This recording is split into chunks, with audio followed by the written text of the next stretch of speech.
us ketoish. What is it? What are the stumbling blocks? And what are some tips to help you stay on track? So ketoish is a term that allows us to have different, not so much dogma with keto.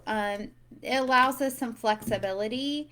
Um, Keto has a very specific macros, but keto-ish, my program, we customize those macros to fit your body type. So if you have a liver issue, and you may not have, your doctors may not have even told you you have a liver issue, but there are symptoms that can lead us to know that your liver may not be functioning at its highest abilities.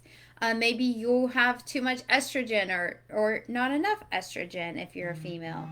Um, Maybe your thyroid is not functioning. Usually, if you're having thyroid issues, it's normally related to your liver, your estrogen, or your adrenals. So, but each of those different body types need a different set of macros. You need less protein um, on than some. Some people need more protein. Adrenal needs higher protein and higher fat. So we need to find out what kind of issues you're having and customize it. So that's what keto-ish is. Sarah, it's okay. Sorry, Sarah. So we got an Amazon order.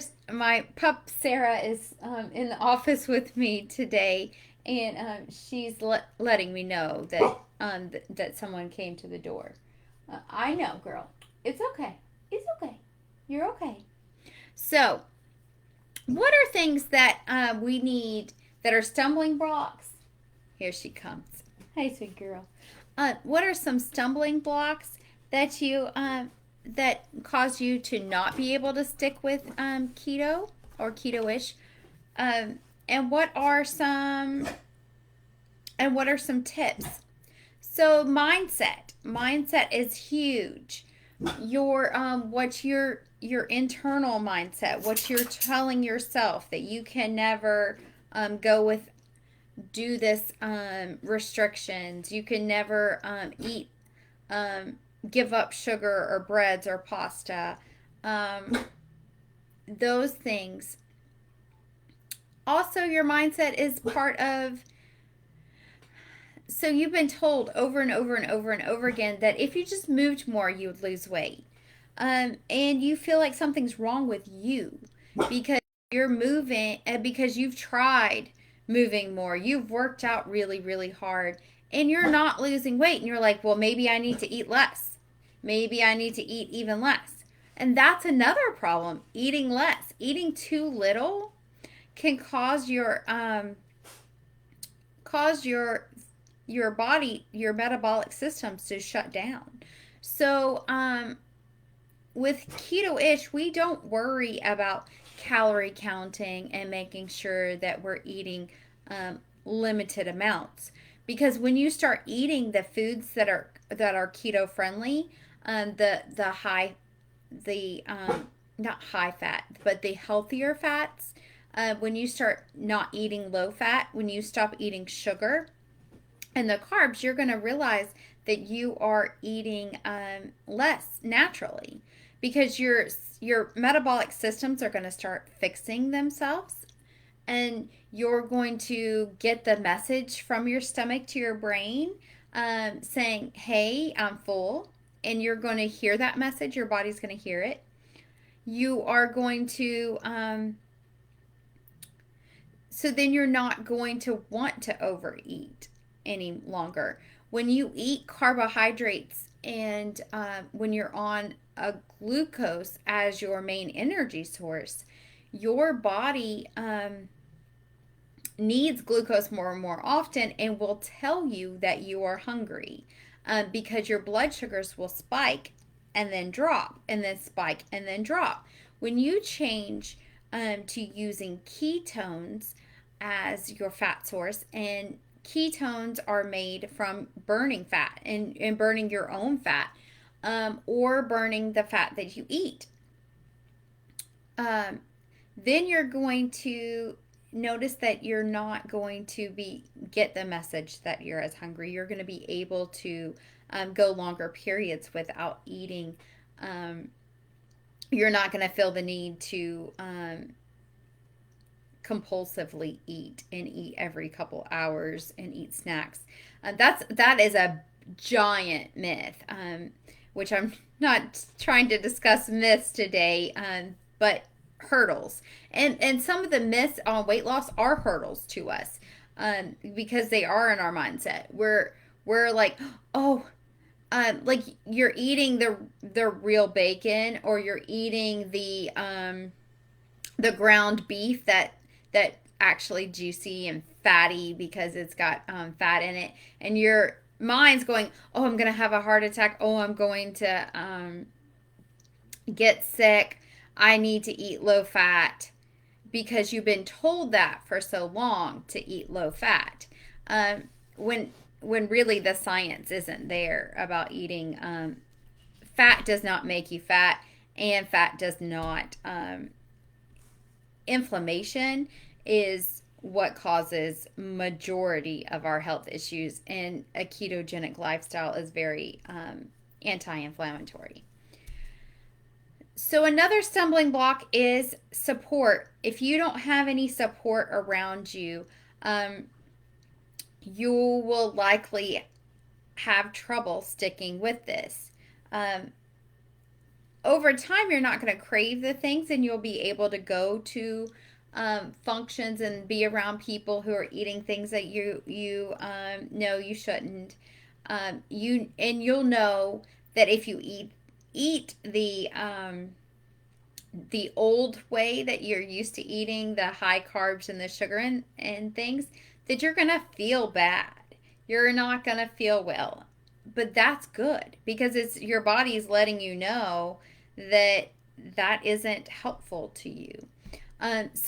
So your memory is going to be like, last time I ate that. Kind of like if you eat something right when you had a stomach bug and you can't eat it anymore for a long period of time because you just you have that memory.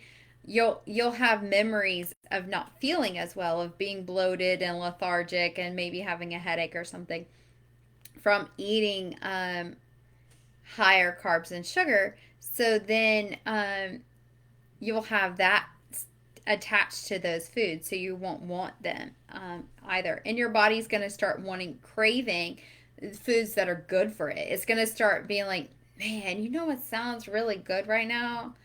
A big bowl of greens. And you're like, what? Who am I? So as you start healing your body's going to tell you what it needs and what to eat.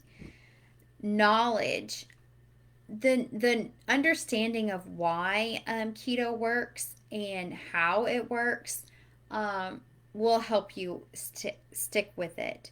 Understanding that many of the things that you've been told aren't true.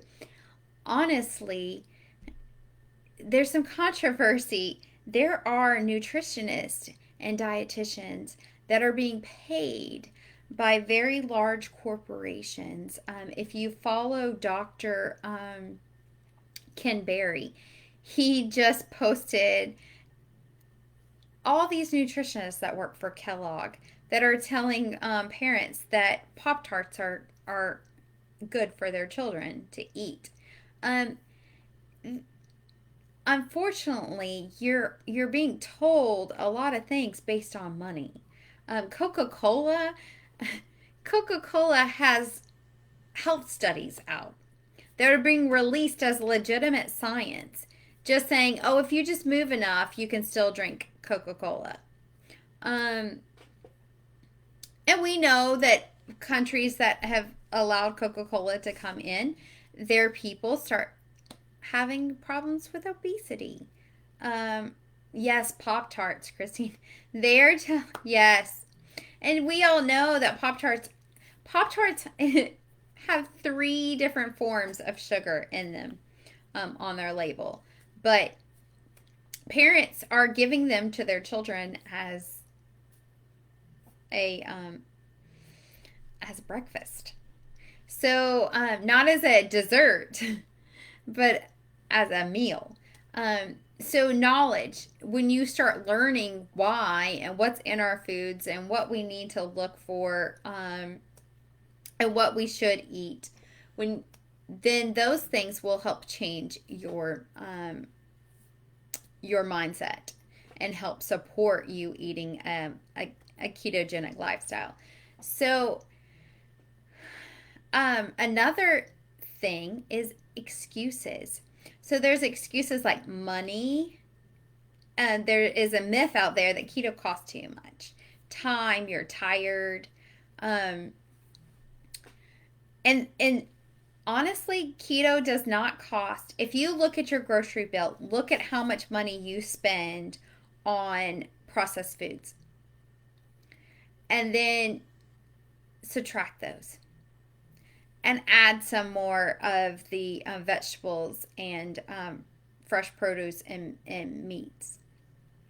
And see if it doesn't come out almost even or even less. So money is not, you can shop very frugally and eat very healthily. It's just a matter of reteaching yourself. So I love the grocer Aldi's, and I love Walmart for buying things that are and I buy from my local farmer. I have a local farmer that I buy my meat from. I buy my produce and things from Aldi's and Walmart, and they have organic produce that is inexpensive. So money, it does not cost you more. Time. So time, if you think that eating a frozen meal is faster than making a fresh meal, you'd be wrong. You can make a fresh meal in about 20 minutes. By the time you preheat the oven and put your frozen meal in, it's going to be well over 20 minutes just to have a meal. So a lot of times keto doesn't take more time. It's just getting in new habits of making different meals. And once you start getting these meals in your rotation, you learn also that there are restaurants that are now, because of the high demand, are starting to have more keto friendly options. So there's unwedges, so sandwiches without the bread. There are pizza bowls. I make my own pizza bowl and make my own unwedges, saving money, and it doesn't take that much time. So it doesn't take as much effort as you think. So being tired is not a good excuse, because when you start eating this way, and start healing your body with the right foods and the right things, you're going to have more energy. And so it's going to be, your reward is going to be more energy, less tired. Your money, you're going to end up saving, because you're going to eat less often. You're not going to be as hungry, and you're not going to be craving food all the time.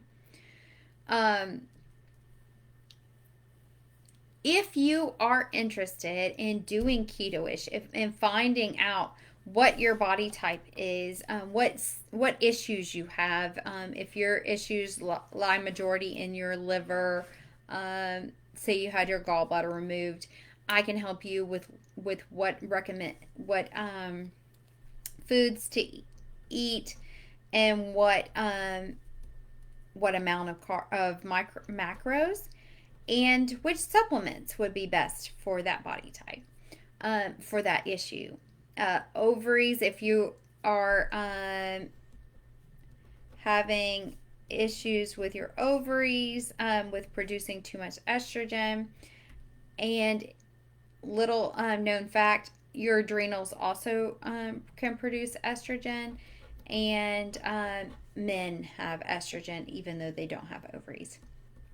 And men can have too much estrogen also.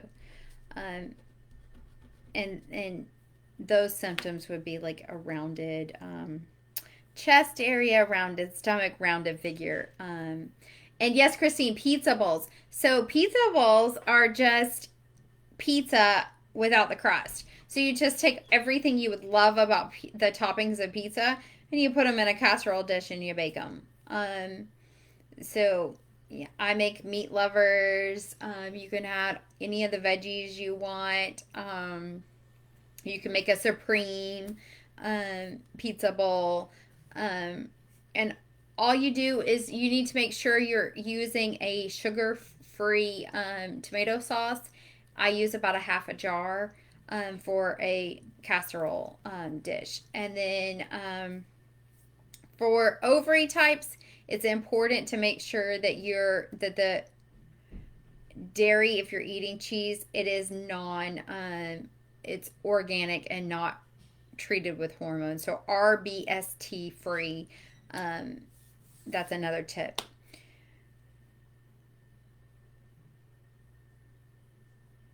So cheese on keto is great. You can cheese is great. It's just making sure that the source of your cheese is. So Christine was just asking, what about cheese on keto, good or bad? Cheese is great. Some people do have problems processing cheese. If you are one of those people, then I would limit it. Your body will let you know. I do want to tell people though, if you do not have a gallbladder, I would recommend getting a gallbladder supplement, some bile salts, so that it can help your body break down fats. So some people will think that they're having trouble with dairy or they're having trouble with fatty meats, and it's really that they need more support because they don't have a gallbladder or because their gallbladder isn't working very well. Fatty liver, all of that has to do with bile, and your bile is needed to break down fat. But I would love to give you all more of this information on how your systems work together and find out which system is your biggest problem area and help you develop a plan to fix those and heal those, so then you can heal your body to lose weight. That is one thing Dr. Berg, he has a book on, and it is really true. Your body has to heal. Weight loss is a side effect of health. It's not the other way around. You're not healthy, or you don't lose weight and then become healthy. You have to become healthy and heal certain systems in order for weight to come off. And many times weight gain is a symptom of one of these issues: liver, ovary, thyroid, adrenal, will cause your weight gain. Weight gain is a symptom, is not the cause. The cause is one of your systems is not functioning at its peak. So I hope you found this information helpful. If you are starting out keto, I just recommend that when you first start, electrolytes. They are super, super important. As you start to do keto, your body will retain less and less water. And when it retains less water, it's going to process more through your kidneys. As you go to the bathroom and eliminate the water, urinate, you will be passing electrolytes also. So in order to keep those in balance, it is very important to make sure that you have a sugar-free source. And thank you, Christine, for watching. And so if another tip for just starting out is Not everything labeled keto is keto. Many things labeled keto are actually low carb. If when just starting out in moderation, those things can be fine. The best source of healing your body though is to find foods that are whole foods, natural foods, not the least processed foods are the best. But in order to have sustainability, there are times where you're going to want a low carb tortilla or keto-ish bread or something of that nature, and those things within moderation can still be a part of your healthy lifestyle. So I hope this has been helpful. I will be coming to you again next Monday, and I hope you enjoy the rest of your week. Hey, Zach.